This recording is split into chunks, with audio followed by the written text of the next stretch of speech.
अक्रूरोऽपि च संरात्रि मधुर्भुजं महामति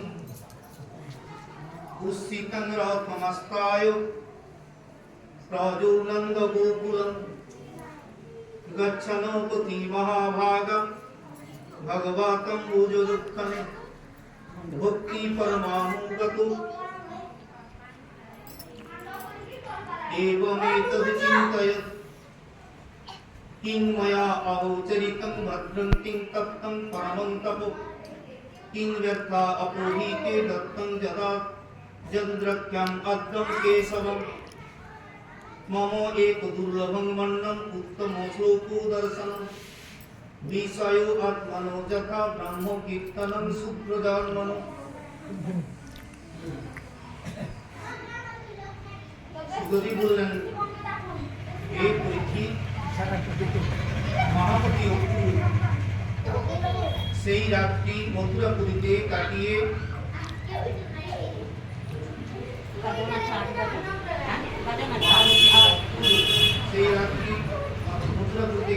সকাল হতেই রথে আরোহণ করে নন্দরাজের গোকুলের উদ্দেশ্যে যাত্রা করলেন।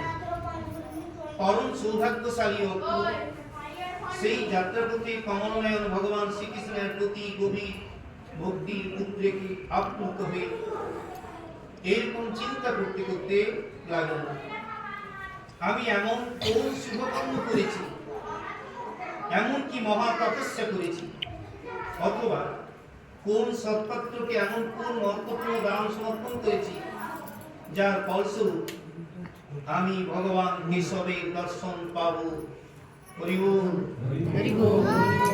সেই কথাগুলো বলছেন, সেগুলো আমাদের পক্ষে কথা।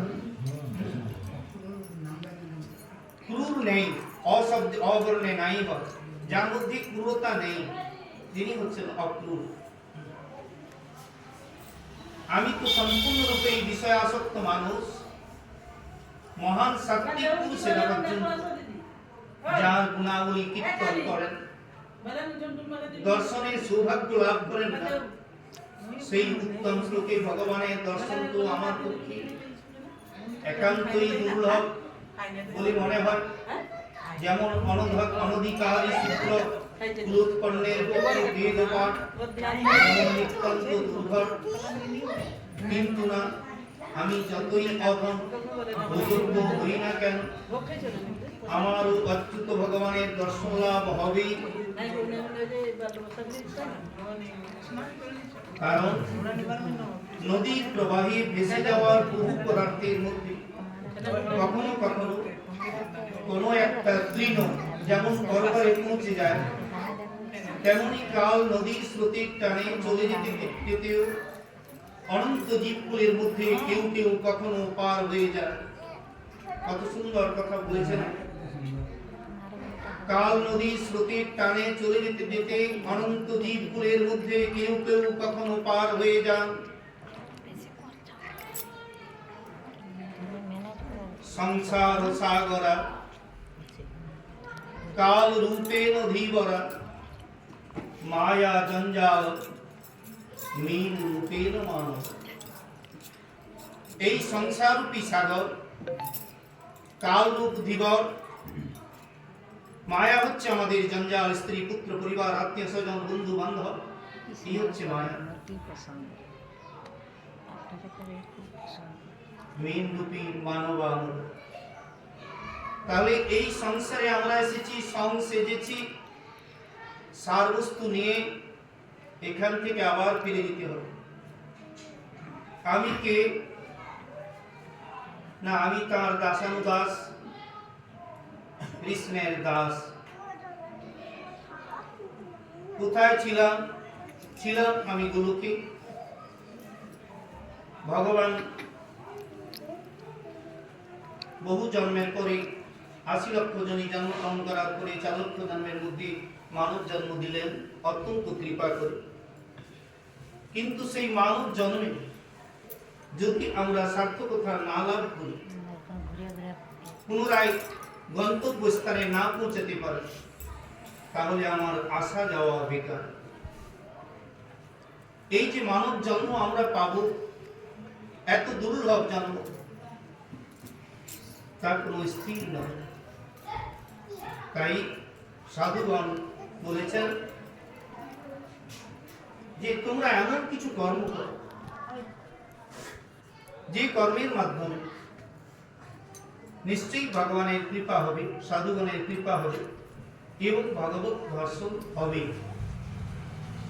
অক্টুর সে কথা তুলে ধরেছেন যে আজ নিশ্চয়ই আমার সমস্ত অমঙ্গল নষ্ট হয়ে গেছে, আমার জন্ম আয় সফল হয়েছে, কারণ শ্রেষ্ঠ যোগী তথা জ্যোতিগণ যার ধ্যান করে থাকেন।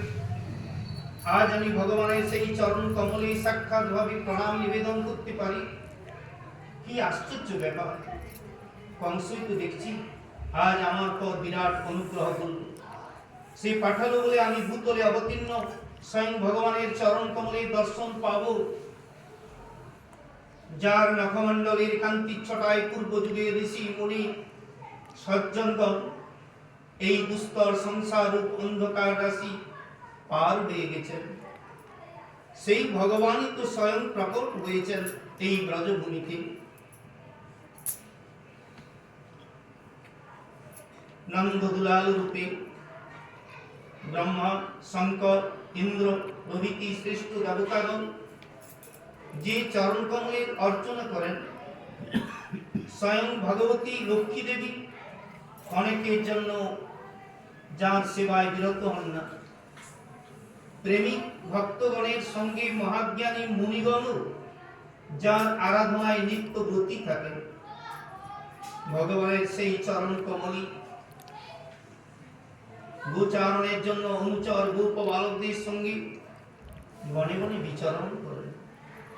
সেই সুরমণি বন্দিত শ্রীচরণ গোপীদের বক্ষস্থল লগ্ন কুঙ্কুমে যেন রঞ্জিত হয়ে যায়। আমি অবশ্যই দর্শন করব সেই রাতুল চরণ, আর দেখব তার শ্রী মুখ পঙ্কজ। অপরূপ সুন্দর কপোল এবং নাসিকা, স্মিত হাস্য মধুর দৃষ্টি, অব্যক্ত পদ্ম পলাশতুল্য নয়ন, ললাট লগ্ন কুঞ্চিত কেশ রাশির শোভা মনোহর। সেই মুক্তি আমার কল্পনা নেত্রে এখনই ভাসছে। সেই গোবিন্দের মুখমণ্ডলের মধ্যে যে তার রূপ মাধুর্যটি তিনি মনে মনে এঁকেছেন। আমার এই অভিলাষ যে পূর্ণ হবে, আর শুভলক্ষণ আমি দেখতে পাচ্ছি। হরিণেরা দক্ষিণ দিক দিয়ে আমাকে অতিক্রম করছে। পৃথিবীর ভার হরণের জন্য নিজের ইচ্ছায় মানুষের রূপ নিয়ে অবতীর্ণ হয়েছেন যিনি অখিল সৌন্দর্যের আশ্রয় স্বরূপ, সেই ভগবান বিষ্ণুর দর্শন লাভ আজ আমার অবশ্যই ঘটবে।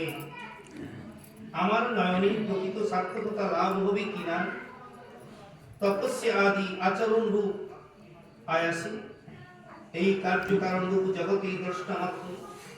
তিনি কিন্তু দ্রষ্টত্বের অহংকারটাকে স্পর্শ করতে পারেন।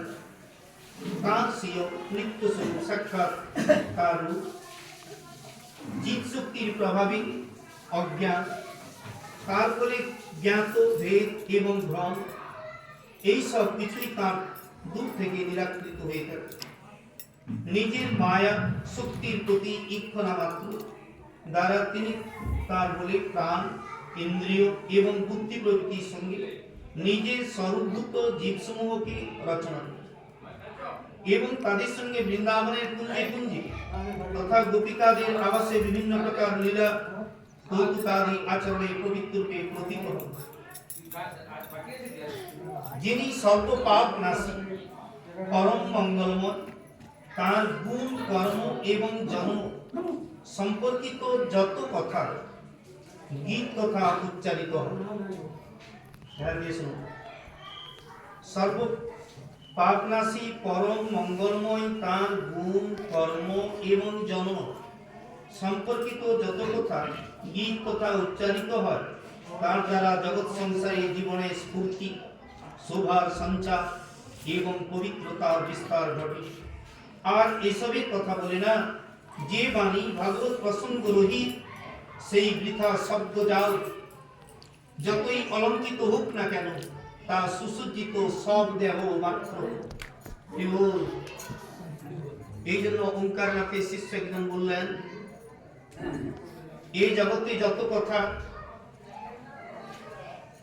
কেবল সুখ দুঃখের কথা, কৃষ্ণ কথা সার।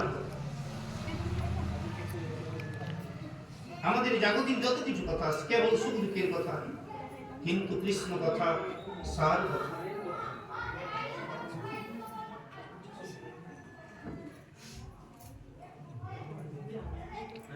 সৎরূপে প্রতীয়মান হলেও অসৎ এবং অপবিত্র অমঙ্গলজনক।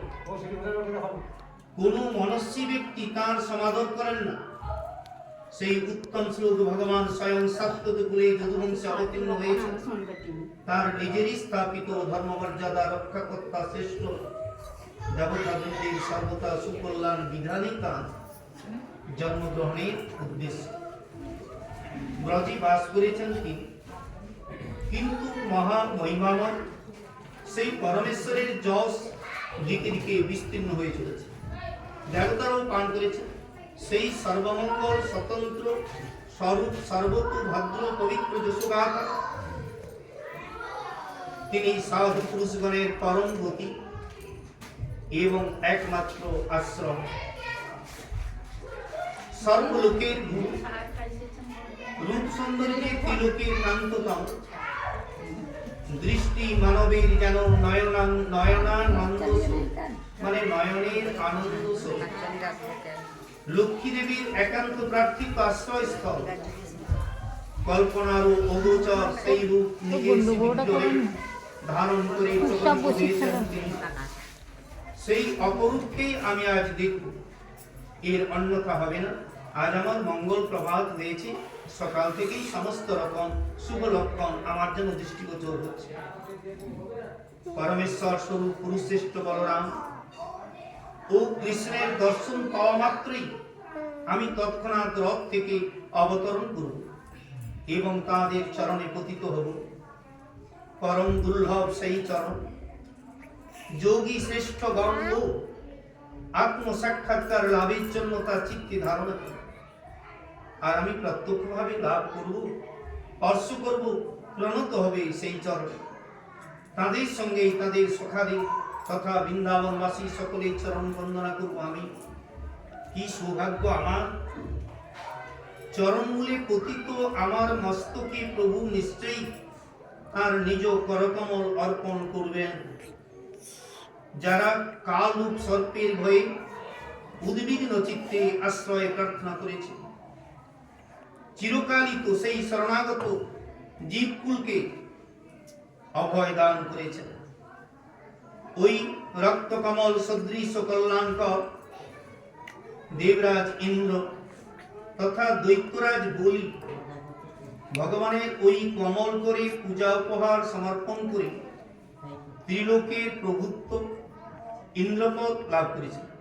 আবার সেই দিব্য কমল সুগন্ধে সুরভিত হস্তের স্পর্শেই তিনি রাসক্রীড়ার সময় ব্রজাঙ্গনাদের সমস্ত শান্তি দূর করেছিলেন।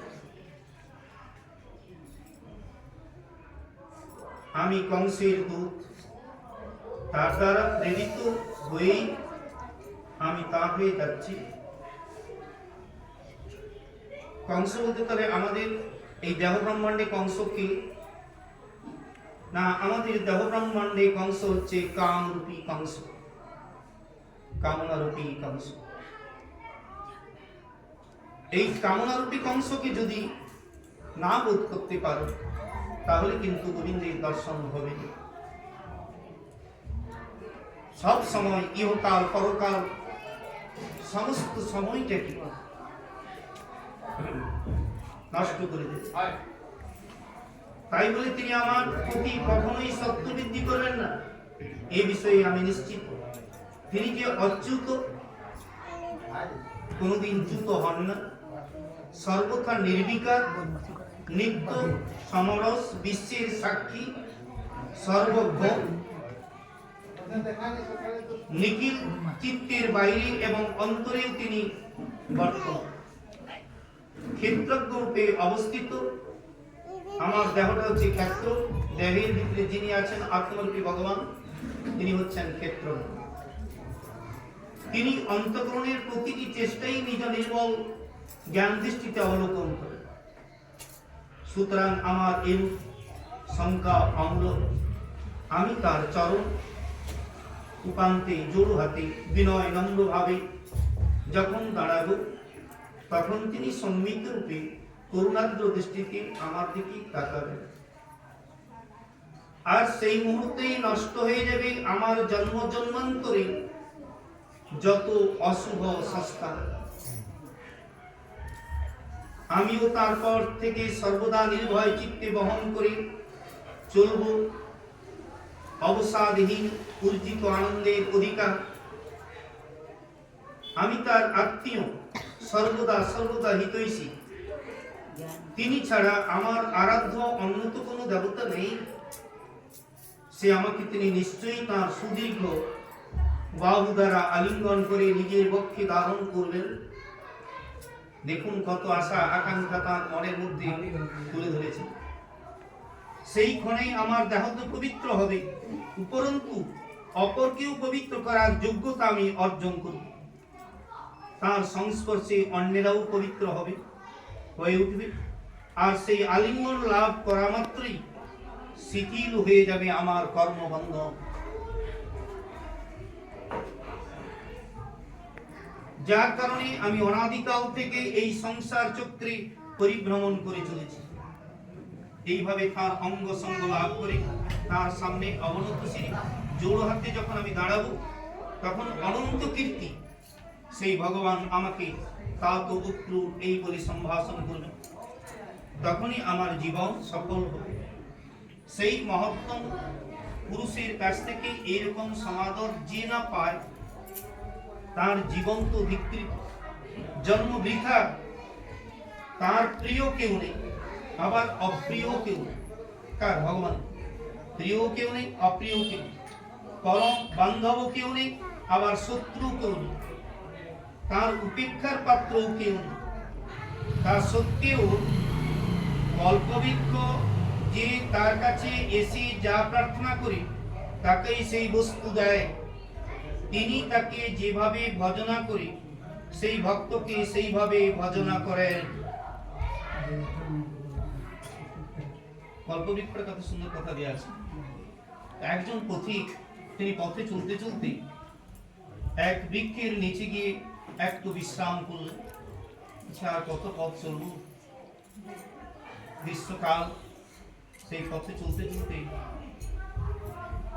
এতদূর পথ চলতে চলতে তিনি মনে মনে ভাবছেন, যদি একটা এখানে খাট থাকতো, আর একটা বিছানা আসতো কিংবা বালিশ আসতো, তাহলে একটু বিশ্রাম করবি। বলতে বলতে একটা খাট, বিছানা, বালিশ সব এসে। একই ব্যাপার না, আপনি বিশ্রাম করবেন তো করুন। সঙ্গে সঙ্গে বালিশ বিছানা দিয়ে একটু বিশ্রাম করুন। তাই যখন এনে দিয়েছেন একটু বিশ্রাম করি। বিশ্রাম করতে মনে চিন্তা করছেন যে একটু সুন্দর সুখাবার হতো, আর যদি একটু প্রসাদ পেয়ে যেতাম ভগবানের, তাহলে তো অতি উত্তম। মানুষের চিন্তা করুন, তখন সে প্রসাদটাই এসে। প্রসাদের মধ্যে কি গুণ রয়েছে? যে প্রসাদ আস্বাদন করেছে, তখন সে তো আনন্দে নৃত্য করছে।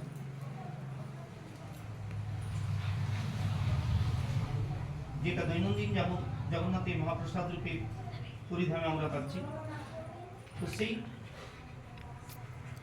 পদে রয়েছে,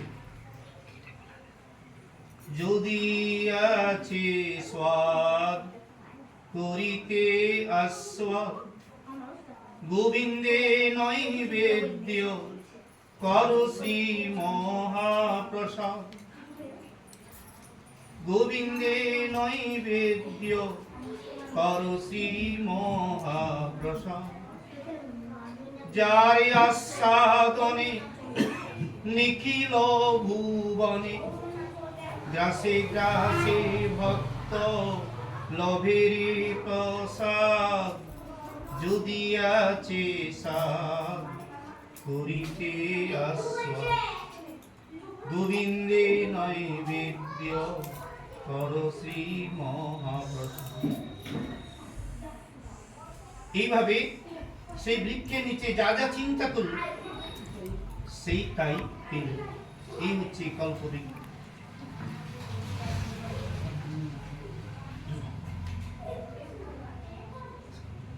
তাই ব্রহ্মলোকে যে ভগবান রয়েছেন সেখানে অনন্ত লক্ষ্মী দেবী ঘিরে রয়েছেন। চিন্তামণি প্রকরূপ, শ্লোকটা ঠিক মনে আসলে বলুন, এখন হয়তো মনে না আসতে পারে। তো সেখানে লক্ষ্মী দেবীর, অনন্ত লক্ষ্মী দেবী ঘিরে দিয়ে তাদেরকে সেবা করেছেন।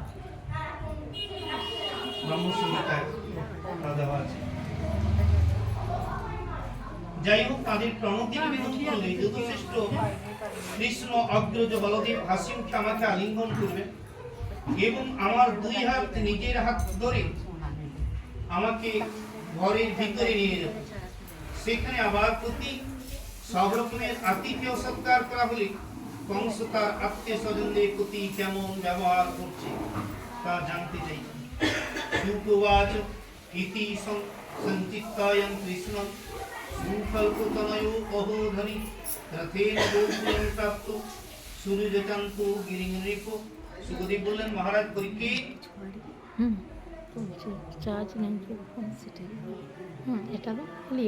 সকল্পতনয় অক্রূর এইভাবে পথের মধ্যে শ্রীকৃষ্ণ বিষয়ক চিন্তাতেই মগ্ন থেকে ক্রমে রথারোহণে নন্দগোকুলে এসে পৌঁছালেন।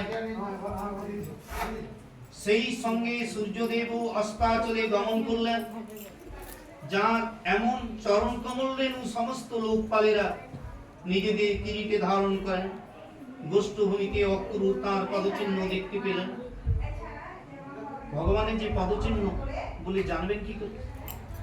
না, তার চরণের যে পদচিহ্নগুলো 19টি চিহ্ন রয়েছে, ধ্বজ, বজ্র, ত্রিকোণ, কলস, পতাকা, এইভাবে মৎস্য, এইভাবে 19টি চিহ্ন ধারণ করে রেখেছে। এই জন্য বলা আছে শাস্ত্রে যে ভগবানকে চেনা যায় তার চরণে, ভক্তকে চেনা যায় তার মরণে। মরণের সময় তখনই জীবে লোকে বলবে যে লোকটা ভালো ছিল, তার আগে কিন্তু হরি বল।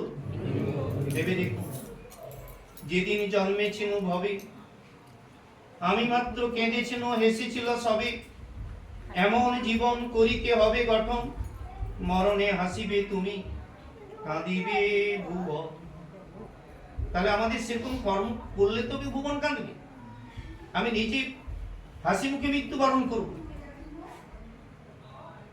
কিন্তু জগতের জীব তারা কাঁদবে না। একজন ছিলেন, পরোপকারী ছিলেন, তিনি সকলেই দয়া দেখতেন, যতটুকু পারেন তিনি সাহায্য করতেন অপরের জন্য। এরকম মনের চিন্তা ভাবনা যদি থাকে, বড় উত্তম কথা। পদ্ম, জপ ও অঙ্কুশ প্রভৃতি এগুলো রয়েছে। অন্যান্য সাধারণ চিহ্নের দ্বারা সেগুলি লক্ষ্য করা যাচ্ছে। পৃথিবীর শোভা বাড়িয়ে তুলেছিল সেগুলি। সেই চরণ চিহ্ন দেখা মাত্রই অক্রূরের হৃদয়ে জন্মালো যেন বাঁধ ভাগা আনন্দের আবেগ। প্রেমের আতিশয্যে তার সর্বাঙ্গে রোমাঞ্চ দেখা দিল।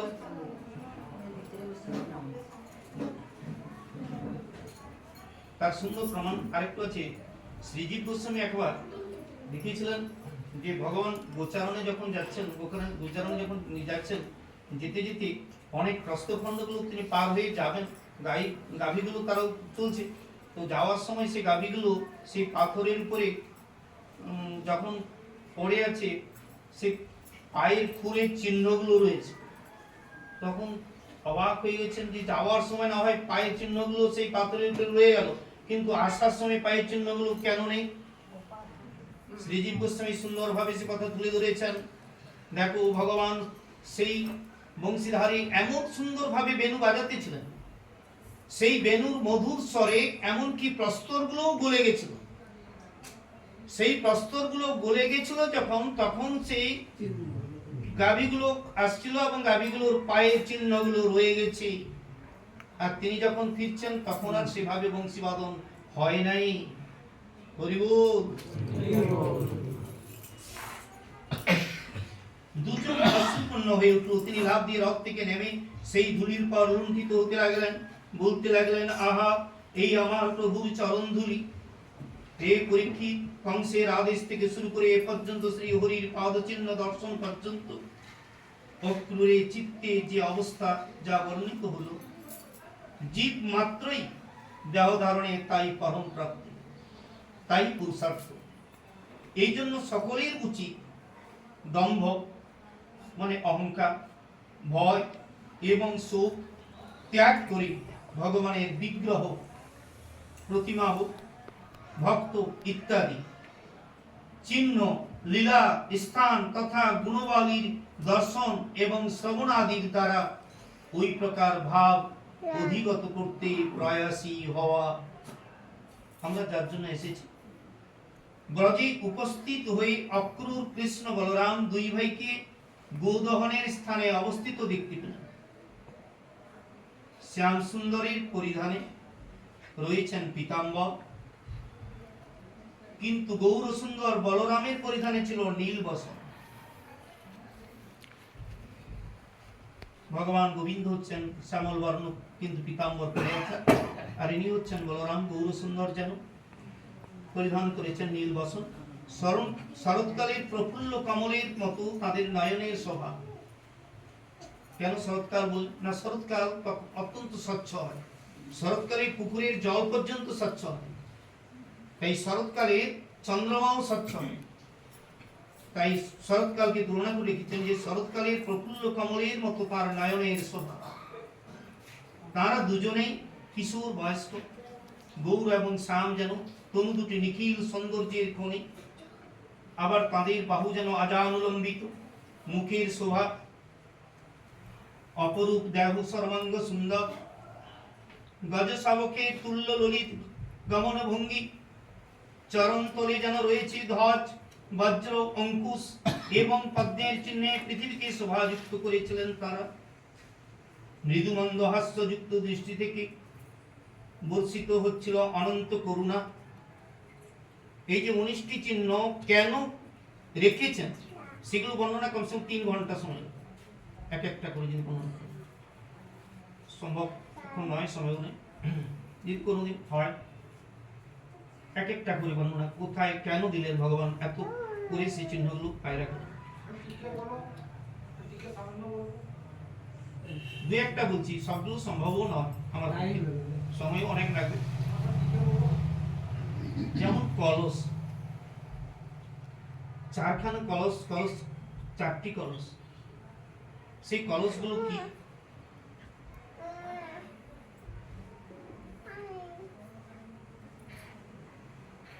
বারো বছর পরে, 12 বছর অন্তর, 12 বছর অন্তর যে এলাহাবাদ প্রয়াগে যে কুম্ভ মেলা হয়, সেই কুম্ভ মেলার প্রতি দর্শক ভগবান। সেই জন্য কুম্ভ মেলায় অগণিত সাধু সঙ্গ হয়, অগণিত সাধুগণের মিলিত হন সেখানে, ভগবান সাক্ষাৎ সেখানে আবির্ভাব হন। 12 বছর অন্তর সেই কুম্ভ মেলা হতে থাকে 4টি কলস। সেই 4টি কলস 4 জায়গায় হয়।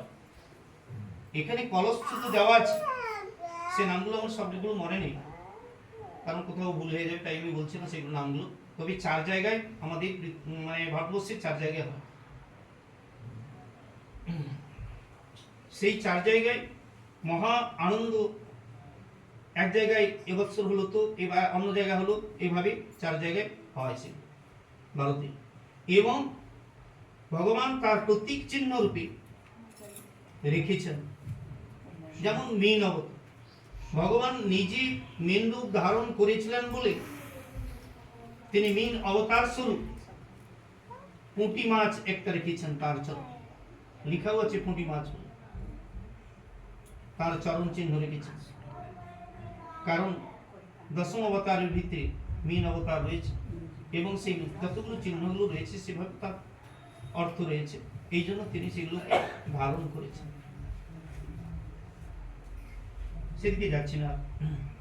যেন উদারতাই মূর্তি গ্রহণ করেছিল তাদের সেই বিগ্রহে তাদের সকল লীলাতেই উদারতা এবং সৌম্যতার পরিচয় থাকত। তাদের কণ্ঠে ছিল বনমালা এবং মণিরত্নহার, সদ্য স্নাত শরীরে নির্মল বসন এবং পবিত্র চন্দনের অঙ্গরাগ ধারণ করেছিলেন তারা। হে পরীক্ষিত, অক্রূর দেখলেন জগতের আদি কারণ, নিখিল সংসারের পরম পতি পুরুষোত্তমী বিশ্বের রক্ষার জন্য সম্পূর্ণ নিজেকে কৃষ্ণ বলরাম রূপে দুই অংশে বিভক্ত করে অবতীর্ণ হয়েছেন।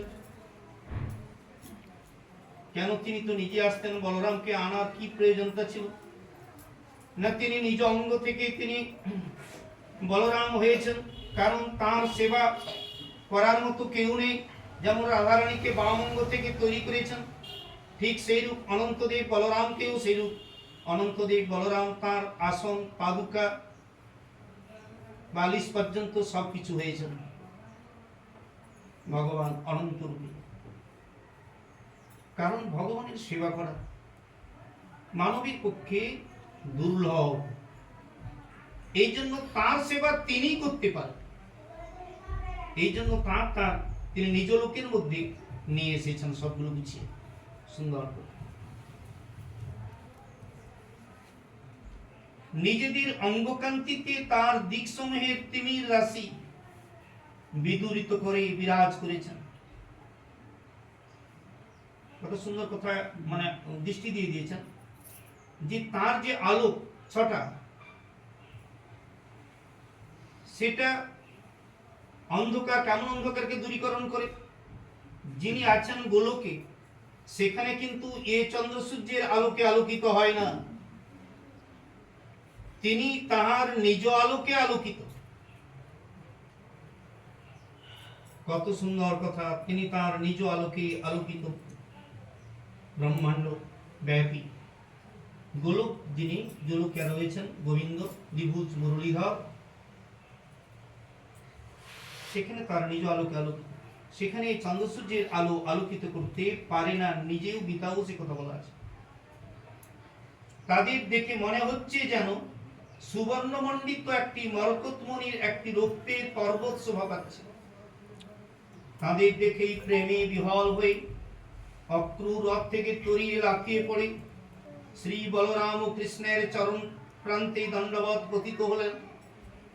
হে পরীক্ষিত, ভগবানের দর্শন লাভ করে তার এত আনন্দ হয়েছিল যে তার নয়ন অশ্রুজলে প্লাবিত এবং সর্বাঙ্গ রোমাঞ্চিত হয়ে উঠেছিল। আবেগে কণ্ঠরুদ্ধ হওয়ায় তিনি নিজের পরিচয় পর্যন্ত দিতে পারছিলেন না। প্রণতবৎসল ভগবান শ্রীকৃষ্ণ অবশ্য তার মনের ভাব বুঝতে পেরেছিলেন। প্রীতি প্রসন্নতার সঙ্গে তিনি নিজের চরণ চিহ্নযুক্ত হস্তের দ্বারা তাকে টেনে নিলেন নিজের বুকে।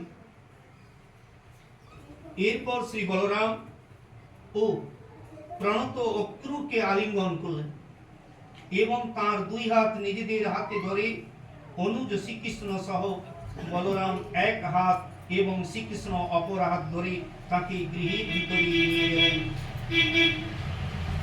তাহলে একটা চিন্তা করুন, তিনি যাওয়ার সময় তো সেগুলো মনে মনে চিন্তা করেছেন,